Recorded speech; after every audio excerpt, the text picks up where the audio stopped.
These are the top 8 military benefits for building wealth. I've seen a couple different videos done on this, and they all seem like they're either like trying to hide the fact that they're trying to push you to go buy a credit card with their link so they get points, or like they're really stretching to pretend things are a bigger benefit than they really are, just to make their lists longer. And as with anything else on this channel, this is gonna be a no bullshit list. So we're gonna give you some good actual benefits for building wealth in the military. If you're new to this channel, I'm Dave, the Military Millionaire. I help service members and vets achieve financial freedom. I spent 13 years in the Marine Corps. I learned about money after I made mistakes for 8 years. Then in 5.5, I went from broke to millionaire, quote unquote, financially free. Haven't had to work since I got out of the military 3 years ago.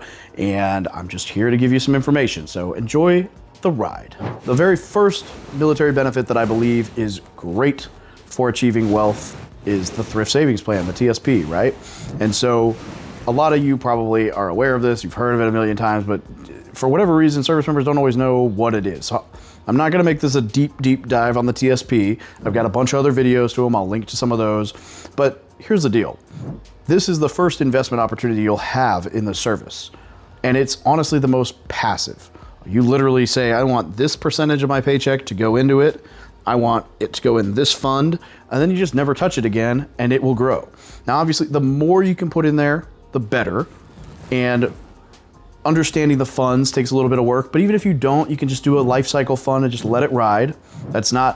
It might perform better if you do it yourself, but the life cycle funds are a safe bet, especially if it saves you the time of doing all the homework to decide for yourself based on risk tolerance and funds education and all that other stuff. And so the Thrift Savings Plan is super passive because once you put the money in there, you just don't touch it again, and it compounds over time and it grows.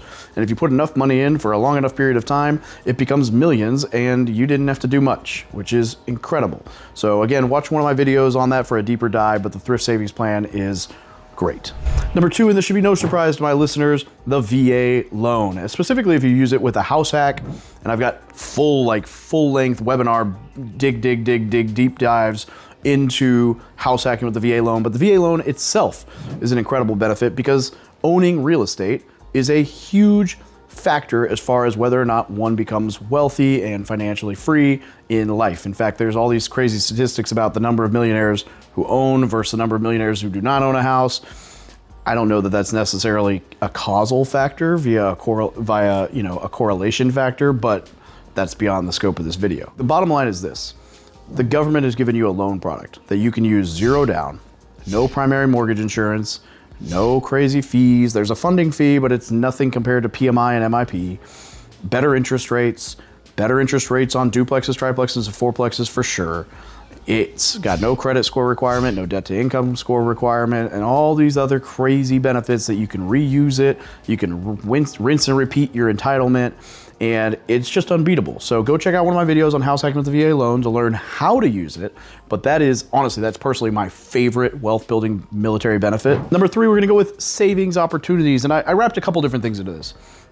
One, you've got everything on base is tax exempt. So you can go to the PX, you can go to the commissary, you can go to the GNC on base, you can go to Domino's on base, like whatever. Anything on base is exempt from sales tax, which saves you a decent chunk, depending on where you're at. If you're in Tennessee, which I only know because I just had to calculate sales tax for an event I'm hosting, saves you 9.75% on everything you buy. That's a pretty sweet automatic 10% savings if you buy on base. That's great. Other thing, military benefits. There are so many military benefits out there. There's Veterans Day. There's all these different places that offer military benefits, military discounts. There's just a ton of savings to be reaped from that. And so that allows you to save more money as well if you actually, can swallow your pride enough to ask if there's a military benefit or a military discount. On top of that, depending on your disability rating, there are state benefits. And there's government benefits. If you get to 100% permanent and total, you get the Chapter 35 benefit for your kid to be able to go to school for free. Most states, or at least a lot of states, have property tax benefits for disabled vets. There's benefits and grants for going to school. There's income tax benefits in some states, including on your pension or retirement, your disability. Like, there's tons of ways to save money, both in the active duty and the veteran status based on that. And that doesn't even dig into healthcare, medical, dental, basic allowance for housing, basic allowance for sustenance, like food, housing, all these other things that you're getting to save on while in the military. For example, let's say you had a kid and your kid was born 3 weeks early and had to spend time in the NICU. I guess 3 weeks probably wouldn't be NICU, but you know what I mean. If you have to have a kid spend time in the NICU, that is easily a 6-figure bill. So not having to pay that bill is huge. I mean, shoot, look at me. I've had my appendix removed. I've had LASIK eye surgery. I've had my right PCL replaced. I've had vasectomy. Sure, there's some other crap, but those 4 major procedures, like I did the math on it. Hang on. I wrote it down because I'm an idiot and I will forget. Not an idiot, just won't remember all that. Look, my appendix, I looked at all these online. Between 10 and 35K. PCL replacement, 16 and 31K. PRK, the eyeballs, 2 and 4K. Didn't even look at the vasectomy. Bottom line, right there, I've saved $70,000 in medical bills. That's a lot of money. And that's not even to mention like family. My son 2 years ago fell off the front porch and fractured his arm on the 4th of July. Free. My wife my ex-wife giving birth. Free. Like all kinds of crap that could have cost money. My stepson broke his nose in a basketball game. Free. Guess who paid for that? Stepdaddy, not daddy. And by stepdaddy, I mean the government, but fuck off. Number 4 is free edumacation. That's your TA, your tuition assistance, your GI Bill, your post 9/11 Montgomery GI Bill, whatever. All the different, your cool accreditation, your, I don't know, whatever the tech fucking business, whatever thing is. All the different ways that you can use the military benefits to pay for education, whether in tech school, collegiate, certifications, whatever, is huge. I got my associates for free while serving in the military. I could easily go and get my bachelor's right now and or maybe even my master's. I could get 4 years paid for at a public school with my GI Bill. I can give it to my kid. I am probably going to use it for a pilot's license at some point, but nonetheless, like not having to pay for school is huge. I also did all kinds of different certifications. I got friends using, VOTEC. That's the one I was thinking of, using the VOTEC side for education. And you get a housing allowance while you use it too. So that is killer. Okay, number 6, military pension. And now I know not everybody gets a military pension, but it is a killer benefit and a way to build wealth. But here's what I want to touch on with this. And this is not something I hear a lot of people talk about. Your military pension, so we'll backtrack. If you are investing, the SEC has what they call accredited, sophisticated, and non-accredited investors. Non-accredited investor is Joe Schmo Schmuckatelli who, has $10, doesn't know anything, and is like, woo, I'm gonna go buy a ticket to bet on the presidential candidate. Like, that's their investment education, right? Sophisticated is somebody who knows what they're doing and has presumably the amount of knowledge to avoid taking really stupid risks and like losing everything, but doesn't meet the financial requirements of an accredited investor. And then an accredited investor is somebody who makes either $200,000 a year or jointly with their spouse makes $300,000 a year or has $1 million net worth. Now, here's why this matters. Accredited investors have opportunities available to them on the investment sector that non-accredited or sophisticated investors do not always.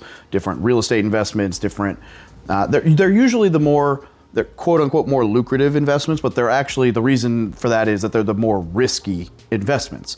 And so you have to be accredited because the SEC, which is the Securities and Exchange Commission, wants to ensure that you are not going to lose your shirt by getting hoodwinked into an investment that you never had the intelligence or the education to invest in. So for example, if I come in, I'm like, let's buy into this movie, you're gonna get all these crazy benefits and you're guaranteed a return, and I promise all this stuff, like that's a no-no. Also, I can't promise returns, but the SEC comes in and they say, hey, we don't want somebody who's unfamiliar with this type of investment or doesn't have enough income to survive if they lose everything here to invest in that. So they, provide safeguards.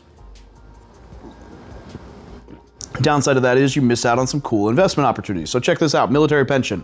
I know we just did the Donald Trump weave there and we're back to full circle. The military pension, if you get with your accountant, they can count the net present value to the future value of your military pension. I know that's big words and I probably lost half of you. It's an intense, complicated, algorithm, but they can factor the present value based on the total amount that you'll receive through that pension, assuming that you live from today until the normal life expectancy for your age, you know, your race and gender, whatever, right? Basic stuff. And they can say, hey, over the next 30 years, you're gonna make, I don't know, $2.5 million from this pension. So the present value today, if somebody was to hand you a check in return for that, there's a calculation for this, we'll call it $1.5 million. So they can, essentially they can take your pension and they can make you an accredited investor via the present value of your pension. And this can also be done for VA disability. You just gotta get a good accountant to work on it. But the point being, if you're not accredited, but actually are very savvy, this can get you into some of those more lucrative and risky investment opportunities, which is a very obscure but pretty cool military benefit. Number actually 6, now the middle finger because I can't count and the last one should have been 5, VA disability. Now, I'm not gonna sit here and say that you should go and like make up a bunch of stuff and lie to get yourself to 100% P&T because I don't believe in that shit. And I don't believe in gaming the game, and I don't believe in scamming the system, and I don't believe in like getting what's mine because, you know, somehow you don't think that, you know, you think you're entitled to whatever. But if you actually had injuries, like you actually got hurt in the military, I do believe that you should get every dollar that's coming to you out of that, and that is an incredible benefit. So if you're actually hurt, you know, go and see somebody and get that bumped up. Now, even if it's not to 100%, it helps. It is a tax-exempt, guaranteed paycheck for the duration of your life. And you're not gonna beat that as far as passivity or return or anything else. Now, of course, there's downsides. Everyone's like, oh my gosh, Dave, you make so much money from your 100% P&T disability. That's amazing, I'm jealous. Yeah, well, I mean, you know, I had knee surgery before I was 30. My back sucks. You know, like, I have a hearing aid I'm supposed to be wearing because I'm half deaf in my left ear. And like, there are downsides, right?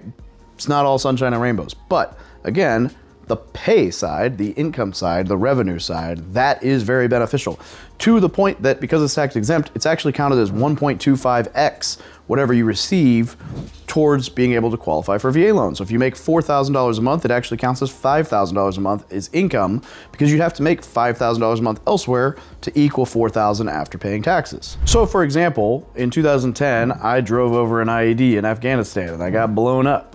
Now I'm okay, right? I'm by all accounts fine, other than like the TBI, the lumbar, you know, my lumbosacral strain, my borderline scoliosis in my back, my hearing aid I'm supposed to wear, the TBI that caused, you know, my testicles to stop working, so I'm on test injections for the rest of my life, and all this other stuff. I'm great. I feel good. Life's great. So yeah, like in those scenarios, the disability income, I think it's warranted and it's worthwhile. So, you know, don't sleep on it. Don't be prideful. Go and get what you've earned. And again, I say earned. Go and get yourself taken care of. Like that's the real, like the benefit's great, but the free healthcare for that issue for the rest of your life is what really matters. Like if my hearing aids die, I get free batteries. Anytime my back hurts, I get free chiropractor. Like that kind of stuff is super great. Number 7, and I've got these in order now. We're right. It is actually number 7, is the SCRA, Service Member Civil Relief Act. This is actually when you're joining. Basically, this says any debt you had pre-military can be cut down to, or has to be cut down to 6% interest when you join. So if you have a 12% interest credit card, they cut it to 6. If you have a 20% interest personal loan, they cut it to 6. That's huge for your monthly payments on this debt. Now, don't get it twisted. A lot of places have gone and used the SCRA for people who are already serving. They'll include benefits. You know, they'll waive fees on like the Amex credit card. They'll waive fees on various credit cards. They'll work with you on your debt. Amex even at one point had a 0% like personal loan. Like you could get a personal loan and then immediately slash it to 0% interest for a year because you were military. But don't get it twisted because some people get very entitled about this.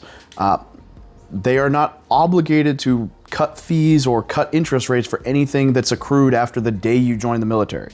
It's only obligated for stuff prior to. So anything after that is a benefit. We should be very thankful of these companies, but don't go after them and call them, you know, all these names online and be that entitled vet bro if they don't do it, because again, it's not required. And if they did it for somebody, they're hooking them up. That's great. That doesn't mean you're entitled to it. So like, don't be an asshole. All right, number 8, we kind of touched on some of this already, but tax savings. So I know we talked about like the tax exempt on base and the income tax in some states and the BAH and the BAS and all that. But I want to just drive this home. Here's the thing. Service members get so twisted up around the fact that we don't get paid much. Because you look at your W-2 and you're like, I made $40,000. That's not enough for all the crap I dealt with. But if you look, like on Marine Online, MOL, there's a page where it can say like, you know, they word it as like adjusted income or like total adjusted income or something like that, like actual income. And if they factored back in what you would pay for healthcare, dental, your chow hall, your basic allowance for housing, you know, and all of the other benefits that are paid out to you, and they factored in normal taxes on it. Because here's the thing, even if you factored in your housing allowance and your comrats or, you know, chow hall, your healthcare, your dental, whatever, even when you factor that back in, what people don't factor in is none of those allowances are taxed when you're active duty. So instead of making $100,000 and it gets taxed at 30% and you're only really making 70, you make $100,000, but you only get taxed on 40 of it. So now that 40 is taxed at a lower tax bracket, 20, 25%, whatever. I'm not looking at tax brackets right now, but making it up. And let's say you get taxed on 40 and you pay $5,000 in taxes, $10,000 in taxes. You know, that is a hell of a lot better than getting taxed on 100K and paying that. So like realistically, you don't pay taxes on half of the income you receive because it's allowances. That's huge. So you might show $40,000 on your W-2 and be like, I don't make any money, but really you're making 100 and you're only getting taxed on 40. Whereas if you got all those benefits handed back to you, now you're making 100, you're getting taxed on it, you're starting at 70. So like this is a $20,000 to $25,000 differentiator in the way they do your taxes. And us vets who don't know any better walk around and we're like, we don't get paid any money, look at my W-2, rather than like, bitch, I saved $20,000 on taxes because the government hid my income from me. That's a win. So I just encourage you to start thinking about things that way. Don't feel down about your paycheck. The military realistically is one of the best jobs that you can have coming out of high school to build wealth. One of the best jobs you can have coming out of college to build wealth. It is an incredible way to set yourself up for success. We just went through 8 of my favorite benefits. There is no reason that you can't set yourself up for financial success while serving in the military if you just make a few good choices. So please, don't play the victim. Don't come in my comment section like, but the world's so mean to me. Take these benefits, run with them. Like, go earn the financial freedom you've achieved. Life is fucking good. Enjoy it. Also, if you got something out of this video, subscribe. Have a great day.